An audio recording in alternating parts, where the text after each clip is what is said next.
Hello दोस्तों। तो आज की इस वीडियो में हम लोग सीखने वाले हैं कि इस तरह के प्रश्नों का गुणनखंडन कैसे किया जाता है। तो देखिए, हमारा पहला प्रश्न है 2x² + 10x + 12 और दूसरा प्रश्न है 2x² + 10x - 12। यानी कि सिर्फ यहाँ प्लस और माइनस का फर्क है, यहाँ +12 है, यहाँ -12 है। तो चलिए इस वीडियो में हम लोग इन दोनों प्रश्नों को बहुत ही डिटेल में समझने वाले हैं। तो अगर आप गुणनखंडन करना नहीं जानते हैं तो इस वीडियो को पूरा देखिए ताकि आपको कोई भी कन्फ्यूजन ना बचे गुणनखंडन से संबंधित। तो चलिए स्टार्ट करते हैं क्वेश्चन नंबर 1 से। तो देखिए, गुणनखंडन करने का जो पहला स्टेप होता है, हम देखते हैं कि यहाँ जो पहला पद है x², इसके पहले कौन सी संख्या है। तो यहाँ देखिए 2 है, यानी कि इस x² के साथ जो गुना में है वो 2 है। और जो अंतिम संख्या है उसे ढूंढिए। तो अंतिम संख्या यहाँ 12 है, जिसके साथ किसी भी x वाला टर्म नहीं जुड़ा हुआ है, सिर्फ यह नंबर है यानी कि संख्या है, बाकी सभी में x वाले टर्म जुड़े हुए हैं। तो आप क्या कीजिए, यहाँ जो पहली संख्या 2 है और जो अंतिम संख्या 12 है, इन दोनों को गुना करना होता है। देखिए, अगर हम गुना करते हैं तो हमें क्या मिलता है, 2 × 12 हमें मिलेगा 24। तो हमें 24 मिल चुका है। अब हमें दो ऐसी संख्याएं ढूंढनी है जिसे अगर हम गुना करें तो इस 24 के बराबर यानी 24 मिले, और जिसे अगर हम जोड़ें तो हमें इस बीच वाली संख्या यानी इस प्रश्न के जो बीच वाली संख्या 10 है, जिसके साथ सिर्फ x वाला टर्म जुड़ा हुआ है, इसके बराबर मिले, यानी कि हमें 10 मिलना चाहिए। दो ऐसी संख्या ढूंढनी है जो दोनों शर्तों को पूरा करता हो, यानी कि गुना करने पर 24 मिलता हो और जोड़ने पर हमें 10 मिलता हो। जोड़ क्यों रहे हैं, देखिए यहाँ जोड़ का साइन क्यों दे रहे हैं, ध्यान दीजिए कि इस 12 के पहले जो साइन लगा हुआ है वो प्लस का है, तो यहाँ हमें जोड़ना पड़ेगा, यानी कि जोड़ने से हमें 10 मिलना चाहिए। तो चलिए ढूंढते हैं ऐसी संख्याएं। तो ढूंढने का जो तरीका होता है, देखिए यहाँ जो हमें गुना करने पर जो संख्या मिल रही है 24, इस 24 को हम लोग अभाज्य गुणनखंडन करेंगे। तो अभाज्य गुणनखंडन कैसे करते हैं, ध्यान दीजिए। जैसे आप एलसीएम निकालते हैं तो इस तरह का एक फॉर्मेट बनाते हैं और भागा देना शुरू करते हैं। तो सबसे छोटी अभाज्य संख्या से हम भागा देंगे। तो सबसे छोटी अभाज्य संख्या 2 है, 2 से भागा दीजिए तो 12 बार में जाएगा। अब फिर से देखिए 2 से भागा जा रहा है तो बिल्कुल जा रहा है, कितने आएगा, 6 आएगा। फिर से चेक कीजिए तो 2 से भागा जाएगा कितनी बार में, 3 बार में। अब यहाँ देखिए 2 से भागा नहीं जाएगा, तो अगली अभाज्य संख्या 3 है, उससे भागा दीजिए। तो 3 से 3 को भागा देंगे तो 1 मिलेगा। अब हमारा गुणनखंडन हो चुका है। इसे हम 24 बराबर लिख सकते हैं। तो 24 बराबर हम लिखेंगे इसे, देखिए क्या है, 2 × 2 × 2 × 3, यानी 2 × 2 × 2 × 3, यानी इस 24 का जो अभाज्य गुणनखंडन है वो इस प्रकार है। अब हमें क्या करना है, देखिए इन्हीं संख्याओं के प्रयोग से हमें दो नंबर्स ऐसे ढूंढने हैं जिन्हें गुना करेंगे तो 24 मिलेगा और जिन्हें जोड़ेंगे तो 10 मिलेगा। तो ऐसे नंबर कैसे ढूंढेंगे, देखिए यहाँ दिमाग लगाना होता है, आपको एक दूसरे पर प्रयोग करके देखना होता है कि ऐसी संख्या कैसे मिलती है। मान लीजिए अगर हम इन दोनों को गुना करते हैं तो हमें क्या मिलता है, हमें मिलेगा 4। देखिए हमें इन दोनों को गुना करने पर यहाँ 4 मिल रहा है। अब अगर इन दोनों को गुना करते हैं 2 × 3 तो क्या मिलेगा, 6। तो यहाँ से हमें दो नंबर्स ऐसे मिल रहे हैं, देखिए 4 और 6। इसे अगर हम गुना करेंगे, देखिए 24 मिल जाएगा, 4 × 6 24, और 4 6 को अगर जोड़ेंगे तो 10 मिल जाएगा। तो अभाज्य गुणनखंडन करने के बाद जो नंबर से आ रहे हैं उन्हीं नंबर्स यानी उन्हीं संख्याओं के प्रयोग से ऐसी दो संख्या में ढूंढ रहे हैं। तो हमें संख्या मिल चुकी है जो 4 और 6 है। तो देखिए अगर हम 4 × 6 करते हैं तो हमें 24 मिल जाता है, और 4 और 6 को अगर जोड़ते हैं तो हमें 10 मिलता है, यानी दोनों शर्तों को पूरा कर रहा है ये दोनों संख्या है। अब हम क्या करेंगे, इसका गुणनखंडन इन्हीं संख्या के प्रयोग से करेंगे। कैसे, देखिए आप सबसे पहले जो नंबर है 2x² उसे सेम लिख दीजिए। देखिए 2x², उसके बाद यहाँ देखिए प्लस है तो प्लस भी लिख सकते हैं आप पहले। अब ध्यान दीजिए इस 10x को हमें चेंज करना है किसमें, इस 4 + 6 में, लेकिन यहाँ x का टर्म है यानी इसके साथ x भी जुड़ा हुआ है, तो इन दोनों के साथ हम लोग x जोड़ देंगे यानी 4x + 6x कर देंगे। देखिए 10x के बदले हम लोग 4x + 6x कर देंगे, क्योंकि इन दोनों को जोड़ेंगे तो हमें सेम वैल्यू मिलने वाला है जो 10x हो जाएगा। अब यहाँ जो बचा हुआ टर्म है 12, उसे +12 लिख दीजिए। तो हम लोग इन्हें 4 अलग अलग पदों में तोड़ चुके हैं। तो आप चाहें तो यहाँ से आप कॉमन ढूंढ सकते हैं, और नहीं तो आप इसे और एक स्टेप बढ़ा के इसे विस्तार कर सकते हैं। कैसे विस्तार करते हैं, देखिए अगर हम इस फर्स्ट पद की बात करते हैं तो 2x² को कैसे लिख सकते हैं, देखिए इसको गुणनखंडन करेंगे। इस पहली संख्या 2 जो इसके साथ, उसका गुणनखंडन क्या हो जाएगा, सिर्फ 2 हो जाएगा। उसके बाद यहाँ x² का जो गुणनखंडन हो जाएगा वो क्या हो जाएगा, x × x।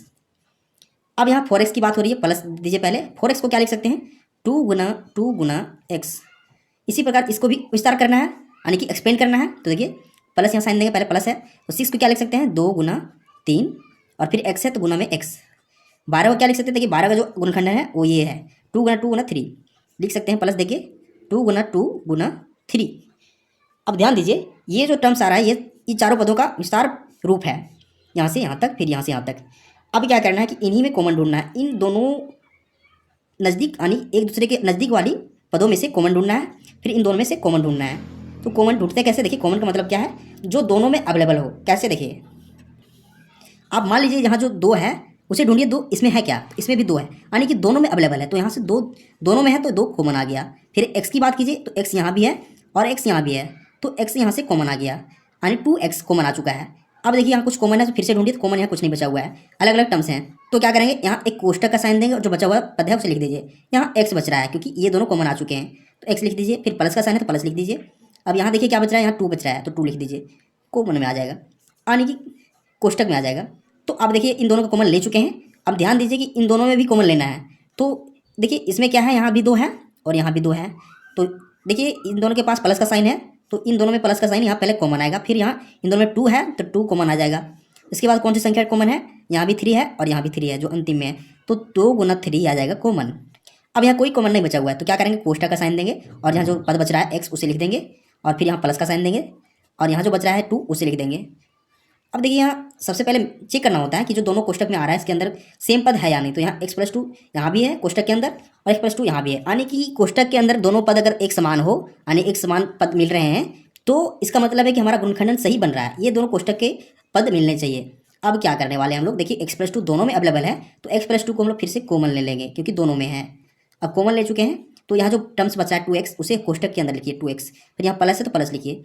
अब यहाँ क्या बच रहा है, 2 गुना 3 बच रहा है, 2 गुना 3 मतलब 6 बच रहा है तो 6 लिखिए। यानी कि x+2 इसे लिख सकते हैं कॉमन देके x+2 इंटू 2x+6 जो बन रहा है ये इस प्रश्न का गुणनखंडन हो जाएगा। यही हमारा फाइनल आंसर हो जाएगा। तो ये तरीका होता है गुणनखंडन करने का। हम लोग फर्स्ट सवाल हल कर चुके हैं, अब लोग सेकंड सवाल हल करेंगे। लेकिन आप क्वेश्चन 2 को स्किप मत कीजिए, इसे पूरा देखिए क्योंकि यहाँ माइनस का साइन लगा हुआ है, यहाँ प्लस था यहाँ माइनस का साइन लगा हुआ है और माइनस के साइन में स्टूडेंट को काफ़ी डाउट होता है। आप इसको क्लियर करके ही जाइए। तो स्टार्ट करते हैं क्वेश्चन नंबर 2 से। देखिए फिर वही करना है कि यहाँ जो पहली संख्या 2 है और अंतिम संख्या 12 उसको गुना करेंगे। तो जानते हैं अगर हम 2 गुना 12 करेंगे तो हमें मिलने वाला है 24। अब ध्यान दीजिए इस 24 का अभाज्य गुणनखंडन क्या था, 2 गुना 2 गुना 2 गुना 3। इसे लिख सकते हैं 24 बराबर, देखिए 2 गुना 2 गुना 2 गुना 3, ये होगा 24 का अभाज्य गुणनखंडन। अब क्या करना है कि हमें दो ऐसी संख्या ढूंढनी है, देखिए जिसे अगर हम गुना करें तो हमें 24 मिलेगा और जिसे अगर हम माइनस करें तो हमें बीच वाली संख्या 10 मिलेगा। आपके मन में सवाल उठ सकता है कि यहाँ माइनस क्यों करना है, क्योंकि यहाँ जो अंतिम संख्या है उसके पहले साइन क्या लगा हुआ है, यहाँ माइनस लगा हुआ है, तो हमें माइनस ही करना पड़ेगा यानी घटाना पड़ेगा। तो ऐसी दो संख्या कौन सी है जिसे घटाने पर हमें 10 मिले और गुना करने पर हमें 24 मिले, वो कहाँ से मिलेगा, तो इन चारों गुणनखंडों में से हमें मिलेगा। इन्हीं चारों गुणनखंडों के प्रयोग से हमें संख्या ढूंढनी है। देखिए कैसे ढूंढते हैं, तो आप यहाँ ध्यान दीजिए। अगर हम गुना करते हैं इस 3 को 2 से, फिर 2 को 2 से, यानी कि 3 दूना 6, 6 दूना 12 हो रहा है, यानी कि इनका जो गुणनफल आ रहा है 12 आ रहा है और जो बच गया 2, यानी कि इसे 2 गुना 12 लिख सकते हैं। दो संख्या में 2 और 12 मिल चुका है। तो अगर हम देखिए 2 गुना 12 करें तो क्या हमें 24 मिल रहा है। फिर अगर हम 12 में 2 माइनस करें तो क्या हमें 10 मिल रहा है, यानी कि ये दोनों शर्त फिर से पूरा हो रहा है। और ये संख्या क्या क्या है, 2 और 12 है। तो इन्हीं संख्याओं के प्रयोग से अब हम इसका गुणनखंडन करेंगे। कैसे, फिर से वही काम करना है। यहाँ जो पहला पद है 2x² उसे सेम लिखिए 2x²। अब यहाँ इस प्लस 10x को चेंज करना है इसके फॉर्म में, यानी यहाँ 12x माइनस 2x हो जाएगा। इसके साथ हम लोग x का टर्म जोड़ देंगे ताकि इसका जो वैल्यू आएगा वो 10x आ जाए, यानी बीच वाली जो पद होती है 10x उसका जो वैल्यू है इतना आएगा। तो इसे लिख सकते हैं 12x माइनस 2x। यहाँ प्लस का साइन देना क्योंकि पहले प्लस है। इस 10x को लिखेंगे 12x माइनस 2x। अब यहाँ -12 अंतिम में उसे भी लिखिए। अब हमें क्या करना है, फिर से एक्सपेंड करना है। तो हम 2x² को लिख सकते हैं 2 गुना x गुना x। 12x को क्या लिख सकते हैं 2 गुना 3 गुना x। इस 2x को क्या लिख सकते हैं -2 गुना x। यहाँ 12 को क्या लिख सकते हैं -2 गुना 2 गुना 3। ये हो गया इन चारों पदों का विस्तार फॉर्म यानी विस्तार रूप। अब क्या करना है, यहाँ से कॉमन ढूंढना है इन दोनों आमने सामने वाले पदों से, फिर यहाँ भी कॉमन ढूंढना है। तो देखिए इसमें कॉमन क्या आ जाएगा, इस पद में और इस पद में। यहाँ 2 है तो यहाँ भी 2 है, यहाँ x है तो यहाँ भी x है और कुछ कॉमन यहाँ नहीं मिल रहा है। क्या करेंगे 2x को कॉमन ले लेंगे और यहाँ कोष्टक का साइन देंगे और जो बचा हुआ पद है x उसे लिख देंगे। फिर यहाँ प्लस है बीच में तो प्लस लिखिए और यहाँ देखिए ध्यान दीजिए यहाँ 2 गुना 3 बच रहा है, यानी कि 2 गुना 3 6 बच रहा है। तो इसमें कॉमन ले चुके हैं, अब यहाँ कॉमन लेना है इन दोनों पदों में। तो ध्यान दीजिए कि यहाँ दोनों में माइनस का साइन है, यहाँ भी माइनस है और यहाँ भी माइनस है। तो हम पहले माइनस को कॉमन लेंगे क्योंकि दोनों में है। अब यहाँ संख्याएं ढूंढनी है कॉमन को, तो यहाँ 2 है और यहाँ भी 2 है तो 2 यहाँ कॉमन आएगा। फिर देखिए कुछ कॉमन है तो फिर ढूंढिए, कॉमन यहाँ कोई संख्या नहीं है यानी x भी यहाँ कॉमन नहीं है, तो क्या करेंगे सिर्फ कॉमन 2 आएगा। अब यहाँ कोष्टक दीजिए, फिर जो बच गया x वाला पद उसे लिख दीजिए। अब यहाँ देखिए साइन क्या आएगा, तो साइन यहाँ हम लोग माइनस को कॉमन ले चुके हैं इसलिए यहाँ प्लस आने वाला है क्योंकि हम लोग माइनस को कॉमन ले चुके हैं। अब जो बच गया पद यहाँ 2 गुना 3 बच रहा है, 2 गुना 3 कितना हो जाएगा 6 हो जाएगा। अब देखिए फिर से कोष्टक के अंदर सेम पद है 6x+6 यानी कि हमारा गुणनखंडन सही बन रहा है। ये होता है जांच करने का तरीका। अब क्या करना है कि x+6 को फिर से कॉमन लेना है क्योंकि दोनों में अवेलेबल है, तो x+6 कॉमन आ जाएगा। और जो यहाँ बचा हुआ पद है 2x उसे यहाँ लिख देंगे क्योंकि बचा हुआ है। फिर यहाँ माइनस का साइन है तो माइनस लिखिए, फिर यहाँ बचा हुआ पद 2 है। x+6 इंटू 2x माइनस 2 ये इस प्रश्न का गुणनखंडन हो जाएगा, यही हमारा आंसर हो जाएगा। तो ये तरीका होता है इस तरह के सवालों को हल करने का। तो उम्मीद करते हैं आपको मेथड समझ में आ चुका होगा। तो अगर आपको वीडियो पसंद आता है वीडियो को लाइक कीजिए एंड चैनल को सब्सक्राइब जरूर कीजिए क्योंकि मैं इसी तरह का वीडियो बनाते रहते हैं जो आपके काम का हो। Thank you.